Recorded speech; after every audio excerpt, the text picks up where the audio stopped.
Shalom Pak Pendeta Yakub. Ada orang yang mengatakan kepada saya begini Pak Pendeta, kenapa masalah nama saja dipermasalahkan sih oleh Pak Pendeta Yakub? Bukankah dari dulu tidak pernah ada masalah? Apa sih artinya sebuah nama? Bagaimana kalau seperti ini menjawabnya Pak Pendeta? Terima kasih atas jawabannya Pak Pendeta.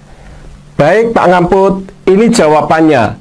Justru nama itu memang harus dipermasalahkan karena di dalam sebuah nama terdapat reputasi, kehadiran, karakter, dan mengandung arti yang sangat dalam bagi si penyandang nama itu. Karena itulah maka semua yang ada di dunia ini mempunyai nama, baik benda-benda yang ada di langit maupun yang ada di angkasa, yang ada di bumi, tumbuh-tumbuhan, tempat, dan sebagainya. Semua punya nama, apalagi manusia. Tidak ada satu manusia pun di dunia ini yang tidak punya nama. Bahkan binatang kesayangan pun banyak yang diberi nama yang menyangkut keberadaan dan pribadi si pemilik nama itu. Mobil saja diberi nama Pak Ngamput. Ada yang diberi nama semut ireng, kelabang merah, dan sebagainya. Apalagi Tuhan Sang Pencipta langit dan bumi tentu saja punya nama. Bahkan nama dapat membedakan jenis kelamin si pemilik nama secara umum untuk dapat mengidentifikasinya. Misalkan jika di Jawa Tengah, kalau ada orang yang bernama Yanto, Bambang, Karno, Eko, sudah dapat dipastikan berjenis kelamin laki-laki. Tetapi jika seseorang bernama Yanti, Santi, Hartini, dapat dipastikan bahwa si pemilik nama berjenis kelamin perempuan. Bagi orang yang tidak meneliti firman dengan baik, memang akan beranggapan bahwa selama ini tidak ada masalah, atau Tuhan sendiri dianggap tidak pernah mempermasalahkan masalah namanya. Mau dipanggil apa saja tidak masalah. Apalagi masalah kekeliruan nama ini sudah berlangsung lama di Indonesia, ratusan tahun, dan seolah-olah tidak ada masalah, padahal sangat bermasalah terhadap umat Islam. Misalkan, bagaimanapun umat Islam berpendapat sesuai dengan Al-Quran, yaitu kitab sucinya. Di dalam kitab surat 112 Al-Ikhlas, ayat 1-3 mengatakan, Kul huwallahu ahad, yang artinya katakanlah Allah itu Esa, Allahu somad, Allah itu Tuhan yang bergantung kepadanya segala sesuatu.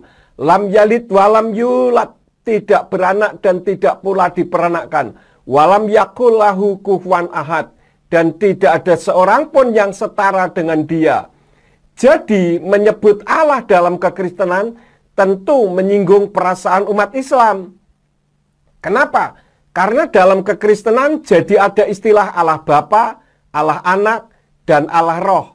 Bahkan di Katolik ada istilah Bunda Allah, yang sebenarnya di dalam kitab suci asli berbahasa Ibrani tidak ada istilah itu semua.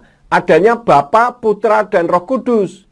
Jika ada umat Islam yang mengatakan bahwa umat Kristen mau menyebut Allah juga tidak masalah, saya katakan itu orang Islam yang tidak mengerti kitab sucinya sendiri. Karena di dalam Al-Quran, Allah itu nama pribadi atau personal name, bukan generic name. Melalui kesempatan ini, saya mengingatkan bahwa Tuhan yang disembah oleh Bapak Abraham, Yitzhak, Yakub, yaitu Tuhan Sang Pencipta langit dan bumi ini, yang ditulis di dalam kitab sucinya umat Nasrani, bernama Yahweh. Sejak dahulu Yahweh mempermasalahkan namanya, karena dia berkata dalam kitab Keluaran pasal 20 ayat yang ke-7 berbunyi, Lo tisa et sem Yahweh Elohika lazawe, kilo yinake Yahweh et aser yisa et semu lazawe, yang artinya jangan menyebut nama Yahweh Tuhanmu dengan sia-sia. Kalau terjemahan dari Yayasan Lembaga Alkitab Indonesia dikatakan menyebut dengan sembarangan, sebab Yahweh akan memandang bersalah orang yang menyebut namanya dengan sia-sia. Nah, itu bukti bahwa Yahweh si empunya nama mempermasalahkan namanya. Cuma selama ratusan tahun di Indonesia, Bapa Yahweh menanti dengan sabar, dan sekaranglah waktunya Dia sendiri yang memulihkannya menjelang kedatangan Yeshua HaMasiah yang kedua kali. Seperti yang tertulis di dalam kitab Kisah Rasul pasal 3 ayat yang ke-21 yang berbunyi demikian. Yang seharusnya lah sorga sungguh menerimanya sampai waktu pemulihan segala sesuatu. Yang tentang itu Elohim telah mengatakan melalui mulut semua nabinya yang kudus sejak dahulu kala.